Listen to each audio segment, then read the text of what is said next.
Okay, जे आपण video viral बद्दलची गोष्टी सांगितलेल्या आहेत त्यामध्ये आम्ही एक्सप्लोर करत आहे की कोणते कलमांतर्गत गुन्हा दाखल करायचे, त्याबद्दल गुन्हा दाखल करण्याची प्रक्रिया सुरू करण्यात आलेली आहे.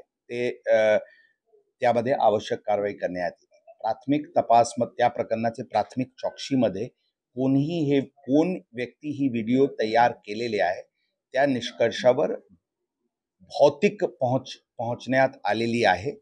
ही व्हिडिओ त्या आरोपी मुलांनी केले नव्हते अशा प्रकारचे प्राथमिकरित्याने दिसते. परंतु त्या गोष्टीवर जे अशा प्रकारचे संभ्रम पसरवण्याची जी प्रकार डिस्कंटेंट पसरवण्याची जे प्रकार करण्यात आलेली आहे त्या अनुषंगाने कारवाई करण्यात येतील. ते त्या प्रकरणात त्या गाडीमध्ये टोटल 4 लोक होते अशा प्रकारचे तपासमध्ये दिसून येत आहे. एक गाडी चालवत होता, 2 आणखी मुले होते आणि एक ड्रायव्हर होता. अशा 4 व्यक्ती त्या गाडीमध्ये होते. पार्टी ज्यावेळी पबमध्ये झाली होती त्यामध्ये 7 ते 8 आणखी मुले आले होते अशा प्रकारचे दिसते. परंतु ते या प्रकरणात सध्या 304 प्रकरणमध्ये ते विटनेसेस म्हणून आम्ही त्यांना आजचे डेटमध्ये गृहीत धरतो. ड्रायव्हर जे होता त्याचे स्टेटमेंट अत्यंत महत्त्वाचे आहे, त्याबद्दल आवश्यक ती कारवाई करण्यात येते. ते चौकशीचे मी सांगितले प्राथमिकरित्याने झालेली आहे. काही निष्काळजीपणा आणि काही दोष त्या येरवाडा पोलीस स्टेशनचे अधिकारीवर प्रथम दर्शनी दिसते, त्यावर योग्य कारवाई लवकरात लवकर करण्यात येते. जे एक let me answer four first, उसके बाद ते ब्लॅक हॉटेलचे जे FL3 चे लायसन्स आहे ते मिस्टर ते 2 ब्रदर ते चोरडिया ब्रदर्स चे नावानी आहे. परंतु ते ब्लॅक रेस्टॉरंट ते कोणाला चालवण्यासाठी दिले असल्याचे काही कागदपत्र प्राप्त झालेली आहे. परंतु त्या गोष्टीवर आता निर्णयावर पोहोचण्यात आलेली नाही. त्याचे रोल एक्झामिन करण्यात येत आहे.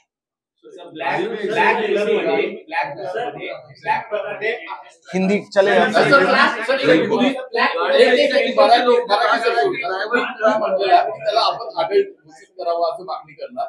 कायदा असं सांगतो की 3 महिने तुम्हाला करताच येणार नाही ते, आणि त्यासाठी खूप मोठी प्रोसेस आहे. एक तिथं तुम्हाला धक्का बसलाय का?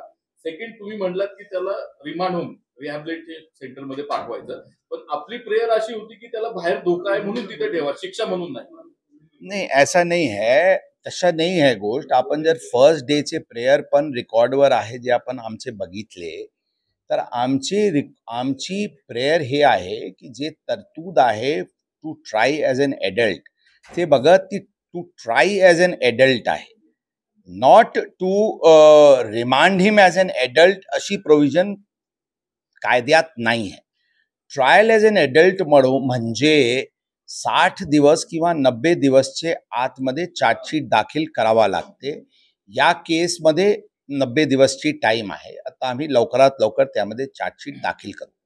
ट्रायल एडल्ट कोर्टमध्ये होईल म्हणजे नॉर्मल कोर्टमध्ये होईल की जुवेनाईल जस्टिस बोर्डकडे होईल, ती गोष्टी एडल्ट म्हणून ट्रायल झाला की नाही झाला त्यावर अवलंबून राहील. परंतु त्याचे जे शिक्षाचे प्रमाण आहे ते केसचे वर लागते, ते ट्रायल ॲज एन एडल्ट किंवा दुसऱ्या गोष्टीवर लागत नाही. दुसरी गोष्ट जे आपण म्हणते ऑब्झर्वेशन होमला पाठवायची, आमची विनंती होती कोर्टाला की 304 IPC एक नॉन बेलेबल ऑफेन्स आहे, एक हीनस क्राईम आहे. ते पूर्ण जे कंडक्ट आरोपीचे होतात त्याचे अनुषंगाने त्यांना बाहेर राहणे उचित नाही. त्यांना ऑब्झर्वेशन होमला ठेवावी, त्यांचे लिबर्टी रिस्ट्रेन करणे गरजेचे आहे. ही आमची मागणी होती. रिव्हिजनचे वेळी बरेचशी डिस्कशन्स आर्ग्युमेंट्स दोन्ही बाजूनी झाली, त्यामध्ये काही गोष्टी समोर आले असतील, परंतु याचे ऑर्डरची विस्तृत आता लेखी ऑर्डर प्राप्त झालेली नाही. ऑर्डर आल्यानंतर त्याबद्दल योग्य कारवाई करण्यात येईल.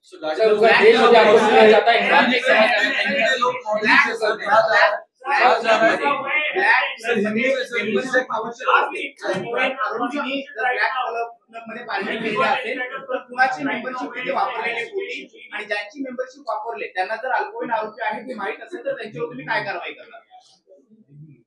ऑलरेडी त्या गोष्टीवर ज्यांचे कार्ड वापरलेली आहे त्यांना ऑलरेडी अटक करण्यात आलेली आहे.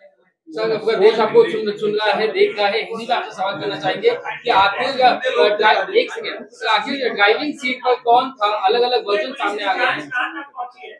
या केसचे प्राप्त झालेली नाही. ब्लड रिपोर्ट बद्दल आपल्याला आम्ही स्पष्ट सांगू इच्छितो की सुरुवातीला ब्लड सॅम्पल घेण्यात आली होती आणि त्यांना फॉरेन्सिककडे पाठवण्यात आली होती. अशा काही गोष्टी ज्या नंतर काही जे त्या दिवशीचे काही माहिती समोर येत होती, आम्ही ड्यू डेलिजन्स घेण्याची दृष्टिकोनातून एक आणखी सॅम्पल घेण्यात आली होती आणि आमची फॉरेन्सिकला आग्रह आहे की जे फर्स्ट सॅम्पलचे जे DNA आहे ती जे सेकंड सॅम्पलचे DNA आहे ते सेम आहे की नाही, जेणेकरून ते ब्लड सॅम्पल आरोपी जुवेनाईलचेच आहे ही खात्री करण्याची दृष्टिकोनातून ही सर्व प्रकरण फॉरेन्सिककडे पाठवण्यात आलेले आहे. ते रिपोर्ट आता सध्या अप्राप्त आहे. पूर्ण हे प्रक्रिया DNA इत्यादी करण्यामध्ये जे वेळ लागत आहे ते आम्ही एक्सपेडाइट करण्याची प्रयत्नात आहोत. परंतु एक गोष्टी आपल्याला ही नक्कीच आपल्याला लक्षात आणणे गरजेचे आहे की जी आमची केस आहे हे 304A IPC drunk and driving आणि रॅश अँड नेग्लिजंट ॲक्टची नाही आहे.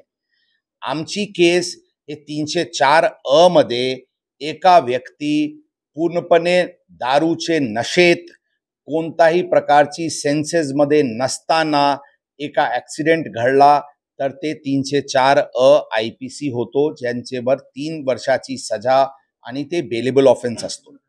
यामध्ये आम्ही याचे उलट आम्ही 304 IPC लावलेले आहे, ज्याचे इन्ग्रेडियंट आहे culpable homicide not amounting to murder, म्हणजे त्यांना नॉलेज होता की त्याची जी कंडक्ट आहे ती कंडक्टचे अनुषंगाने it is likely to cause death.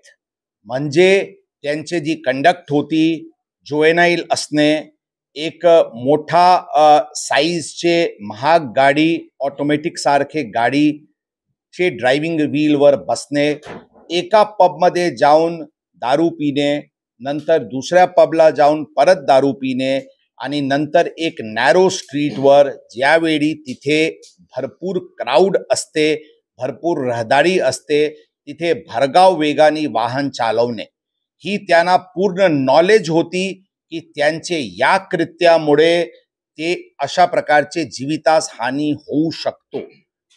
आणि त्याचबरोबर ते मद्य पीत होता किंवा पबमध्ये पार्टी करत होता, त्याचे पूर्ण CCTV फुटेजेस आमच्याकडे आहे. सांगण्याची अर्थ हे आहे की ब्लड रिपोर्ट जे काही आल्या ही केस आमची ब्लड रिपोर्टचे पिलरवर अवलंबन नाही आहे. हे केसची दिशाच डिफरंट आहे, ही सगळ्यांना स्पष्ट करणे गरजेचे आहे. एक गोष्टी आपण लक्षात ठेवा की जर आपण फर्स्ट डेचे जे आरोपीकडूनचे दलील आणि नेक्स्ट परत हिअरिंगचे वेळी पण ते दलील जर आपण ऐकले तर त्यांचे म्हणणं आहे की हे आरोपी एडिक्ट आहे, ते पूर्णपणे दारूचे यामध्ये आहे. आमचे म्हणणं आहे की ही पूर्णपणे इन सेन्सेस यांचे करून ही कंडक्ट झालेली आहे, जे culpable homicide not amounting to murder आहे, ज्यामध्ये 10 वर्षाची शिक्षा आणि नॉन बेलेबल स्वरूपाचे केस आहे. सर, या सगळ्या 304च्या कलमाला ब्लड रिपोर्टमुळे जर तो पॉझिटिव्ह आला तर काही धोका पोहोचू शकतो का तुमच्या केसला? याचं कारण 304A मध्ये गंभीर ब्लड रिपोर्ट पुरावा म्हणून वापरतात. 304 मध्ये तुम्हाला हे प्रूव्ह करणं अवघड होईल का? जर ते दारू पिलेले असतील तर ते शुद्धीमध्ये नसल्याचा रिपोर्ट त्यांना फायदेशीर ठरू शकतो कल्पेबल होमिसाइड सेटासाइड करायला. त्याबद्दल सध्या पूर्णपणे टिप्पणी करणे शक्य नाही है, योग्य नाही है.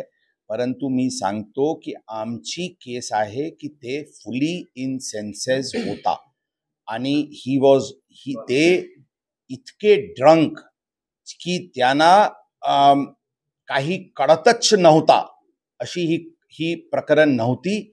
यामध्ये जे कंडक्ट त्यावेळीचे झाला आणि नंतरची जी त्यांची कंडक्ट झाली याचेवर ते फुल्ली इन सेन्सेस होता आणि त्यांना पूर्णपणे नॉलेज होती की त्यांचे कंडक्टमुळे त्यांचे कृत्यमुळे हे गुन्हा 304 घडू शकतो.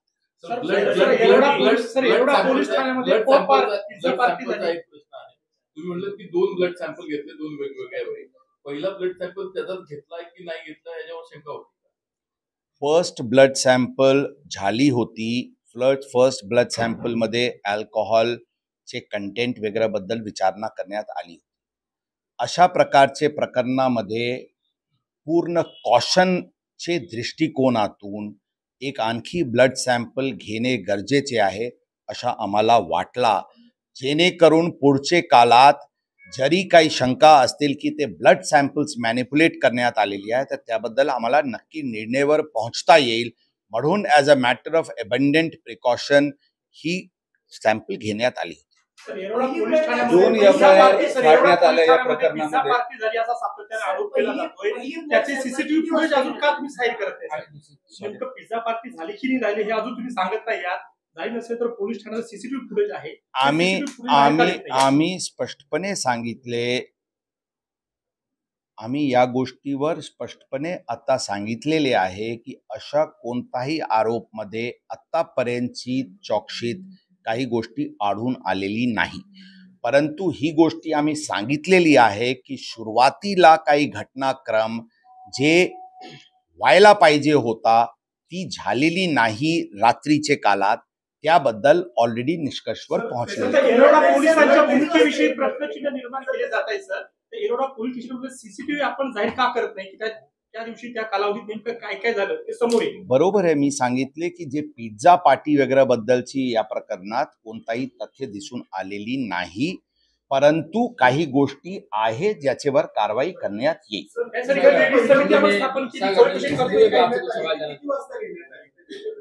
आणि दिस इज सेटलमेंट. किती वाजता घेण्यात आले? पहिले किती वाजता घेण्यात आले? 2 ब्लड सॅम्पल्स मध्ये किती वेळेचं अंतर आहे? फर्स्ट ब्लड सॅम्पलसाठी अंदाजन 9चे सुमारास त्यांना ससून हॉस्पिटल गुन्हा करीब 8 वाजून काही मिनिटांनी दाखल झाला होता. त्याचे नंतर त्यांना ससून हॉस्पिटलला पाठवण्यात आली. 11चे सुमारास त्यांची फर्स्ट ब्लड सॅम्पल झाली होती ससून हॉस्पिटलला. सेकंड ब्लड सॅम्पल दुसरा एक हॉस्पिटलला घेण्यात आली होती, ती संध्याकाळीचे काळात घेण्यात आली होती. त्यामध्ये बेसिकली DNA सॅम्पलिंगचे विषयासाठी घेण्यात आली होती. संध्याकाळी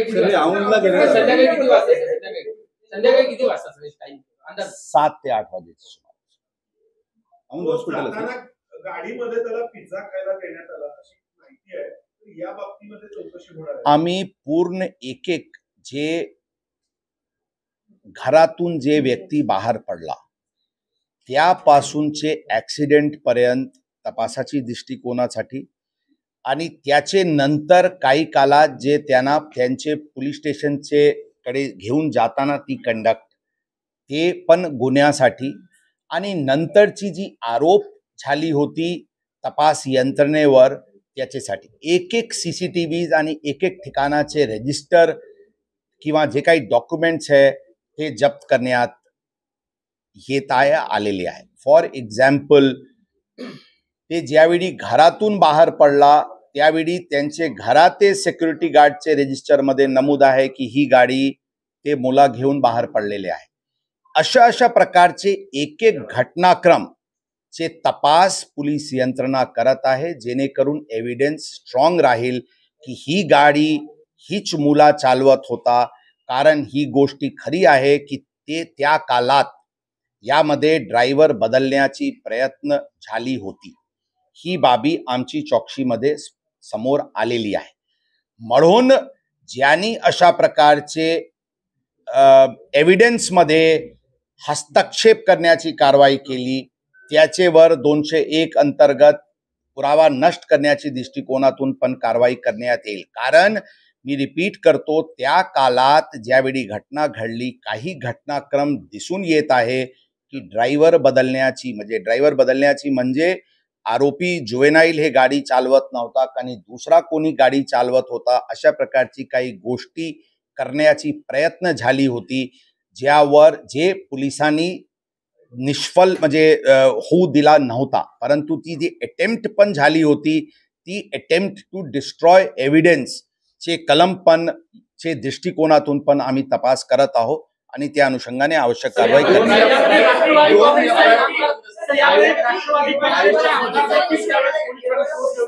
राष्ट्रवादी काँग्रेसचे आमदार देखील यावेळी पोलीस ठाण्यात पोहोचले होते. त्यांचा काही याच्यामध्ये रोल आहे का? त्यांनी दबाव टाकला का? काय झालं? पहिल्या स्टेटमेंटमध्ये ड्रायव्हर म्हणाला होता की गाडी मी चालवत होतो आणि त्याच्यावरती काही तुम्ही कारवाई करणार आहात आणि त्याचे मित्रही असंच म्हणलेत का की तू गाडी चालवत नव्हता? स्टेटमेंट मध्ये कॉन्फ्लिक्ट जी आहे सर, आम्ही आपल्याला अरे भाई पूछा है उसका जवाब देना देना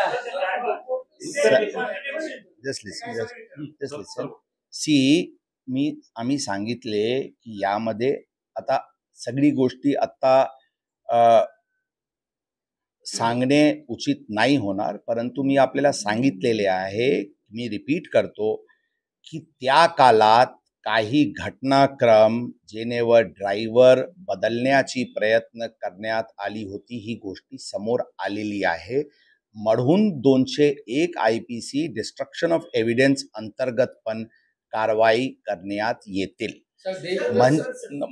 म्हणजे सर्व दिशेंनी सर्व दृष्टीने एक क्रोनॉलॉजिकल सिक्वेन्स ऑफ इव्हेंट म्हणून आम्ही सांगितले की जे अटेम्प्ट होत होता ही बाबी समोर आलेली आहे. जे आपण आणखी विचारले ते हो बरोबर आहे. ड्रायव्हरनी सुरुवातीला काही म्हटला होता, काही सुरुवातीला पोलीस स्टेशनला अशा प्रकारचे सांगितला होता की आम्ही गाडी चालवत होतो. ते कोणाचे दबावाखाली बोलला होता आणि का बोलला होता त्याबद्दल आपल्याला खुलासा योग्य वेळी करण्यात येतील. आता एक वेळा मराठी कंप्लीट करू द्या, आरामात बोल. ही वारंवार ही प्रश्न उपस्थित होत आहे की माननीय आमदार महोदय जे पब्लिक रिप्रेझेंटेटिव्ह आहे ते पोलीस स्टेशनला आले होते का? ते पोलीस स्टेशनला आले होते, ही it is a matter of record, it is a matter of fact. यामध्ये कोणताही दोन मत नाही आहे. आता मी वारंवार सांगते की पोलिसांनी जी प्रकरण आले असतील नसतील, पोलिसांकडून जी कारवाई झाली ती कारवाई नियमानुसार आणि कायदेशीर रीत्याने होती. म्हणून त्यांचे वरून काही दिशा तपासाचे बदलला ही सांगणे संयुक्तिक नाही होणार. सर 2 FIR फाडल्या आहेत, असं 2 FIR फाडल्याचा आरोप धंगेकरांनी केलाय. त्याचं नेमकं कारण काय? त्यात काही तथ्य का किंवा मग? बरोबर आहे, यामध्ये 2 FIR दाखल करण्यात आलेली आहे. आता काही लोक 3 FIR पण काही प्रसार माध्यमातून सोशल मीडियावर दिसत होता. बघा, फर्स्ट FIR जे सकाळी 8चे सुमारास दाखल झाला होता ते 304 IPC चे दाखल झाला होता. ही आहे फर्स्ट FIR. आता त्या केसमध्ये 304 कलम 3 तासानंतर वाढवण्यात आला होता, ज्यांचेकडून गंभीरता त्या केसची वाढली होती.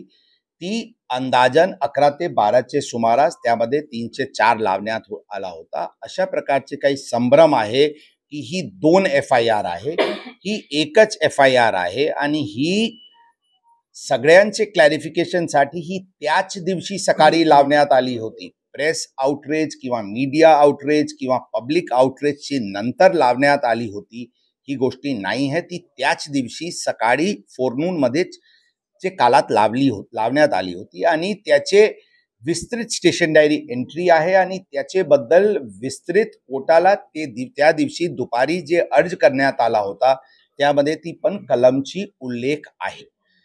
आता सेकंड FIR जे आपण म्हणते ती आहे जुवेनाईल जस्टिस ऍक्ट अंतर्गत, ज्यामध्ये फादरची रोल आणि पब ओनर्सची रोल आहे. जे 75 आणि 77 जुवेनाईल जस्टिस ऍक्ट मध्ये त्याचेवर ते जे प्रोव्हिजन्स आहेत त्याचे उल्लंघन असल्यामुळे ती कलम लावून एक वेगळी FIR दाखल करण्यात आलेली आहे.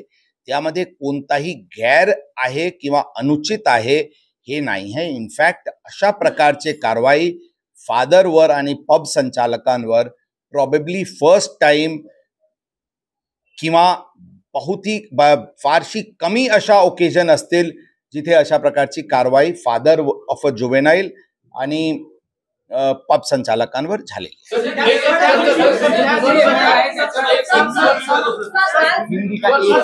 रिपिटेटिव्ह होईल ना, सुरुवातीपासून परत सांगू का? रिपिटेटिव्ह होईल ना, म्हणून तुम्ही विचारा तर मी सांगतो ना.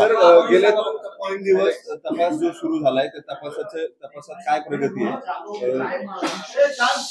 तपासातली प्रगती काय आहे? दुसरी गोष्ट, ज्या चौकशीचे आदेश तुम्ही दिलेले होते पोलीस ठाण्यातल्या हलगर्जीपणाबद्दल, त्याचं नेमकं काय झालंय? ज्या चौकशीमध्ये खरंच पिझ्झा खाल्लाय, कुणी आणून दिला किंवा गुन्हा दाखल करायला किती उशीर झालेला होता, त्याला जबाबदार अधिकारी कोण, सीसीटीव्ही तपासून ती चौकशी करायचे आदेश गृहमंत्र्यांनी दिलेले होते, त्या चौकशीचं काय झालं? दुसरी गोष्ट, ब्लड रिपोर्ट वरून खूप अँबिग्युटी आहे. ब्लड रिपोर्ट तुम्हाला मिळालेत का? त्याच्यामध्ये अल्कोहोलचा प्रेझेन्स आहे का? फोरेन्सिकचे रिपोर्ट्स आलेले आहेत का? हा पार्ट 1. आणि जी स्टेटमेंट झालेली आहे त्या स्टेटमेंटमध्ये मी सांगतो, भरपूर क्वेश्चन झाला या प्रकरणात. जशा मी पूर्वी सांगितले होते, हे घटना सकाळी 2:30चे सुमारास घडली होती. त्या घटना घडल्यानंतर प्राथमिक तौरवर सकाळी 8चे सुमारास स्थानिक पोलीस स्टेशनला 304 चे गुन्हा दाखल करण्यात आला होता. या प्रकरणात नंतर घटनाक्रम कळल्यानंतर त्याच दिवशी अंदाजन 11 ते 12चे सुमारास या प्रकरणामध्ये 304 कलम वाढवण्यात आला होता. 304 म्हणजे non bailable offence, culpable homicide amounting to murder. या कलमाचे इन्ग्रेडियंट ही पूर्ण घटनामध्ये दिसून आल्यानंतर ही कलम वाढवण्यात आली होती. त्याच दिवशी आम्ही जुवेनाईल जस्टिस बोर्डकडे अर्ज करताना ही एक हीनस क्राईम आहे म्हणून त्यांना ॲडल्ट म्हणून ट्रीट करावी आणि जोपर्यंत हे ॲडल्ट म्हणून ट्रायलबद्दलची निर्णय होत नाही तोपर्यंत त्यांना रिमांड ऑब्झर्वेशन होमला पाठवण्यात यावी. खरा ॲडल्ट म्हणून ट्रायलचे एक प्रोसिजर असते आणि ते ट्रायलचे स्टेजवर त्याचे फायदा होतो म्हणून त्याचे एक प्रोसिजर आहे, त्यामध्ये वेळ लागतात. परंतु तोपर्यंत त्यांना ऑब्झर्वेशन होमला पाठवण्यात यावी अशी आमची आग्रह होती. ते दोन्ही ॲप्लिकेशन आमचे त्या दिवशी डिसअलाउ झाले होते आणि म्हणून आम्ही त्याच दिवशी निर्णय झाली होती की या केसमध्ये आम्ही हायर कोर्टला अपील करू. त्याच काळात आम्ही वडिलांवर आणि पब्सचे लोकांवर जुवेनाईल जस्टिस ॲक्ट अंतर्गत गुन्हा होत असल्यामुळे त्याच्यावर गुन्हा दाखल करण्यात आली होती.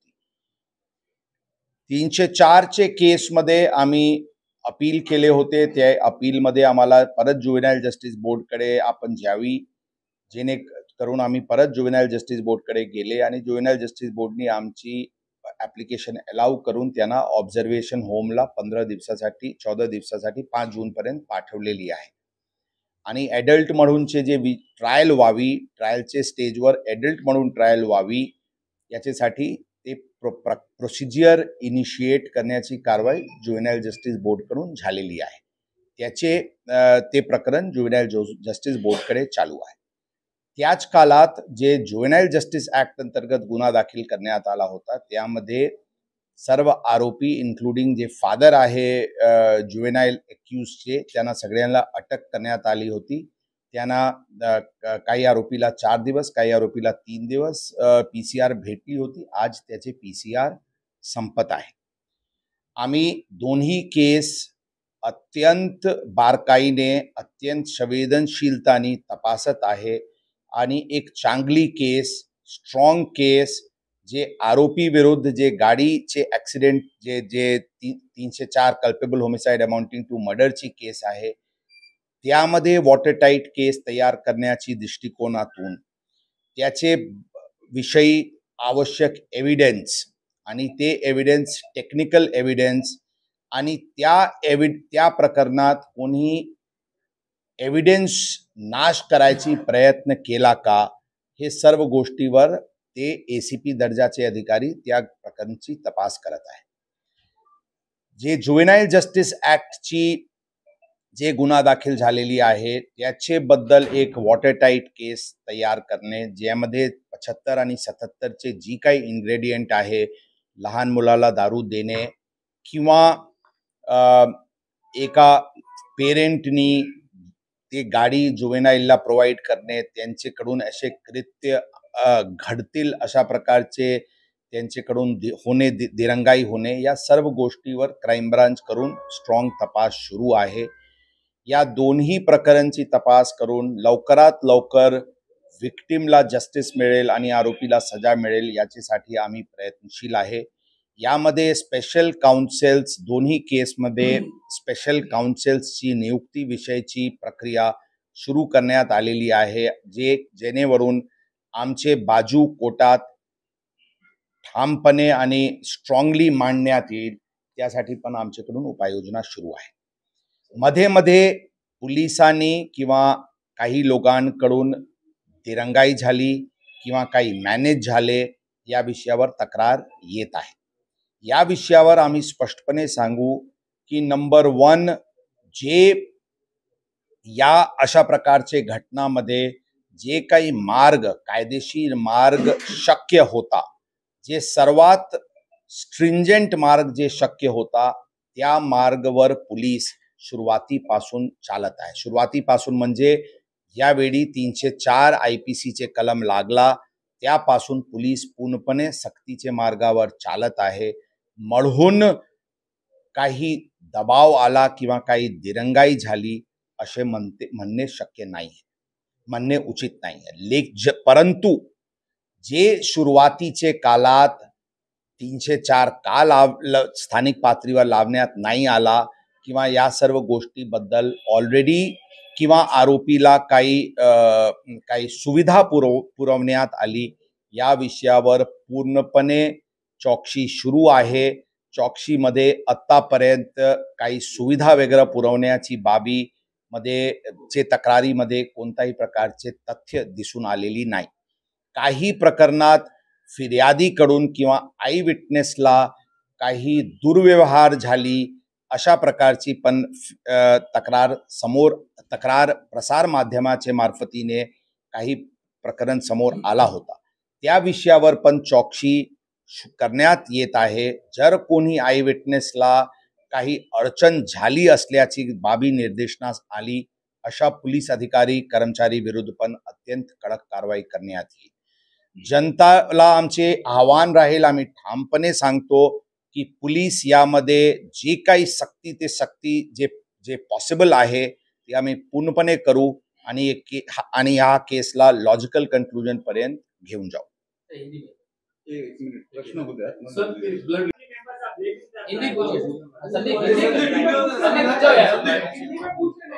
देखिए, इस केस में मैं you are asked a specific question. Yes, I'll yes. go ask again. Sir यही सवाल कि ड्राइविंग सीट पर कौन था, इसको लेके अलग अलग वर्जन सामने आ गए हैं. आपकी जांच में क्या आया है और क्या ड्राइवर बदलने की कोशिश की गई? हमारे जांच में ये स्पष्ट आया है कि ये जो जुवेनाइल एक्यूज्ड है यही गाड़ी चला रहा था और इसके लिए क्रोनोलॉजिकली जो एविडेंस जरूरी थे वो एविडेंस इकट्ठा किए गए हैं.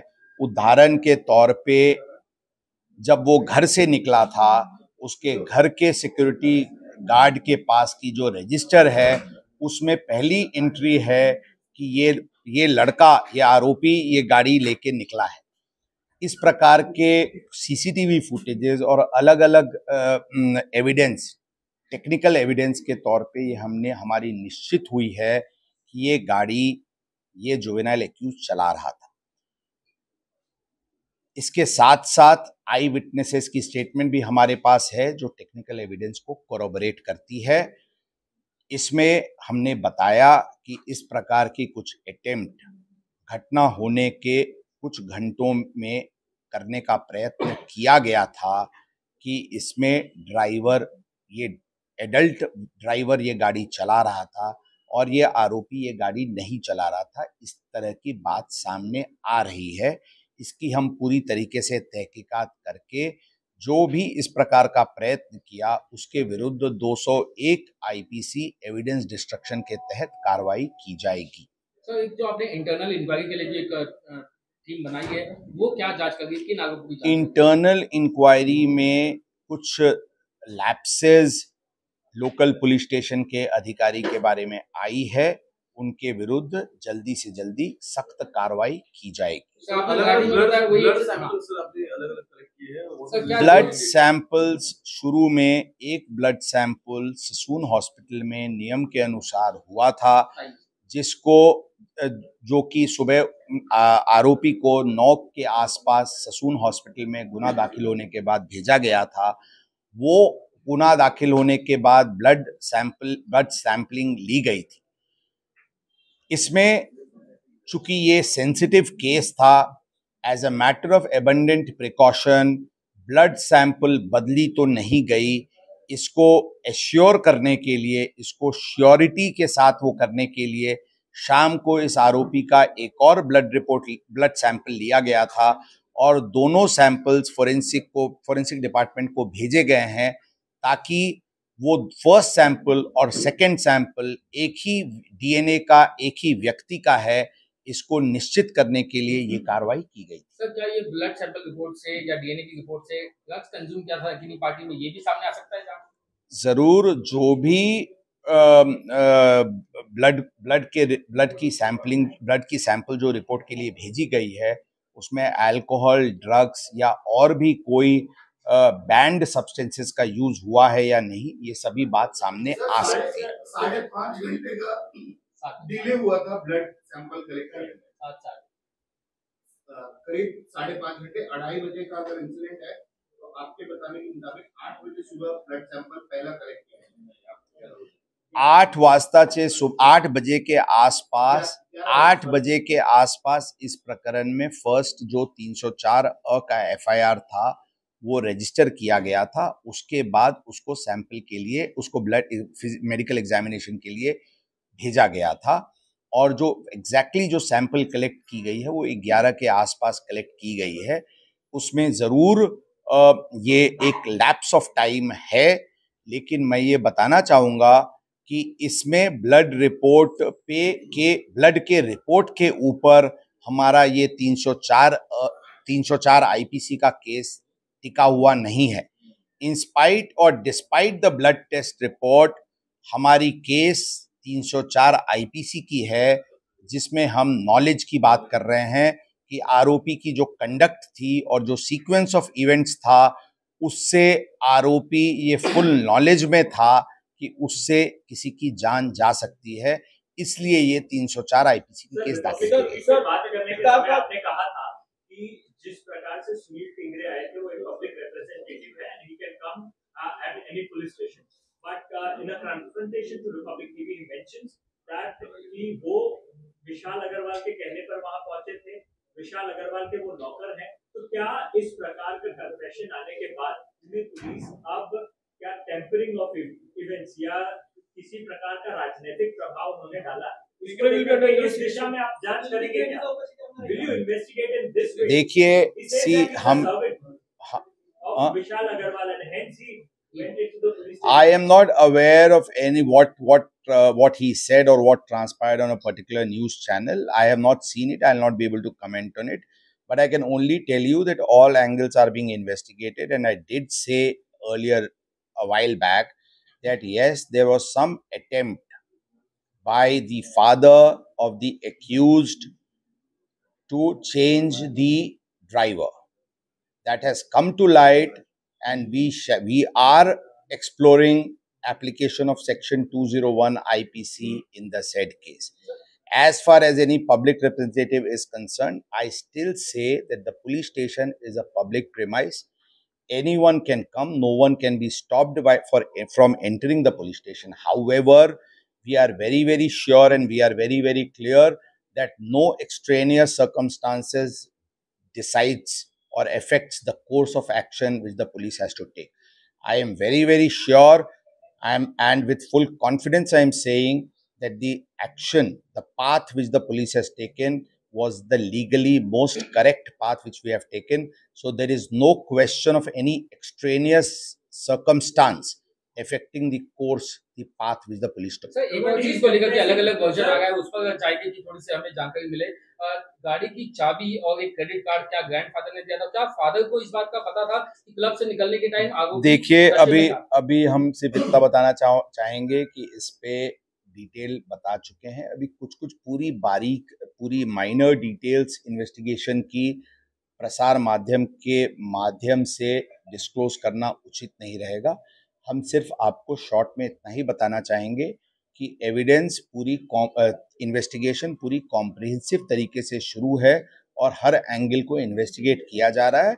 आई stand by the fact that हम इसमें एक वाटर टाइट केस करेंगे। स्पेशल काउंसिल्स और पूरी लीगल रिसोर्सेज जो हमारे पास उपलब्ध है, उन सभी को यूज करके टेक्निकल एविडेंस को कलेक्ट करके हम इसमें एक्यूज्ड को कन्विक्ट कराएंगे। सर, क्या हमारी जांच में ये बात सामने आई है कि ड्राइवर ने आरोपी जुवेनाइल के पिता को फोन कर बोला था कि आरोपी जुवेनाइल जिद कर रहा है गाड़ी चलाने के लिए, और फिर पिता ने ये कहा कि हाँ आप चाबी उसे दे दो? मैं बताया, इसमें काफ़ी सारे डिटेल्स हमने ऑलरेडी बताए हैं। इससे ज़्यादा डिटेल्स अभी इन्वेस्टिगेशन का डिस्क्लोज करना उचित नहीं रहेगा, बट मैं यही बताना चाहूँगा, इसमें किसी प्रकार का किसी को संभ्रम में रहने की ज़रूरत नहीं है। पुलिस पूरी प्रामाणिकता और पूरी प्रोफेशनलिज्म के साथ इस प्रकरण को हैंडल कर रही है और तपास कर रही है। सर, एक आरोपी को जब गिरफ्तारी कि जब आरोपी को गिरफ्तारी के बाद बेसिक मेडिकल चेकअप के लिए जब ले जाया जाता है, तो क्या उसमें ये पाया गया कि वो शराब के नशे में था? जब आरोपी को बेसिक मेडिकल चेकअप के लिए ले जाया जाता है गिरफ्तारी के बाद, तो क्या उस जांच में पता चला पाया कि वो शराब के नशे में था या नहीं? मैंने ऑलरेडी इसके बारे में क्लियर बता चुका हूँ। ब्लड रिपोर्ट आने के बाद पता चलेगा एग्जैक्टली कितना ट्रेस है नहीं है, बट एविडेंस हमारे पास सीसीटीवी फुटेजेस के माध्यम से बहुत क्लियर है कि वो किस हालत में था। हमने बताया सभी एंगल से हम इस मैटर को इन्वेस्टिगेट कर रहे हैं और हम पूरी तरीके से इसको एक स्ट्रॉन्ग केस बनाएंगे। कंपनी के ऑफिस बेयर्स को समन करेंगे, कंज्यूमर कोर्ट में मैंने जस्ट बताया उसके बारे में, मैंने जस्ट टिप्पणी किया उसके बारे में। रवींद्र दंगेकर जे आमदार आहेत त्यांनी एक ट्विट केलेलं आहे, फोटो आहे त्याच्यामध्ये आपल्या मुढवा पोलीस स्टेशनचे काही पोलीस कर्मचारी एका वॉटर्स नावाच्या क्लबमध्ये पार्टी करताना किंवा काही एन्जॉयमेंट करताना दिसलाय। मी बघितलेले नाही, कधीचे आहे काय आहे, जर काही अशी असतील तर नक्कीच कारवाई करू। आमची भूमिका स्पष्ट आहे, कोणताही इल्लिगॅलिटी आणि कोणताही न्यूसेन्स चालणार नाही, यासाठी आम्ही पूर्णपणे वचनबद्ध आहे, कटिबद्ध आहे आणि प्रयत्नशील आहे। सगळ्या पुढचे काळात आपण याची गोष्टीवर आणखी कडक कारवाई बघणार आहे। ब्लड सैंपल कलेक्ट करने में आपने अभी बताया कि लैप्स हुआ था, क्या कोई thank you, I think I answered most of it. Thank you.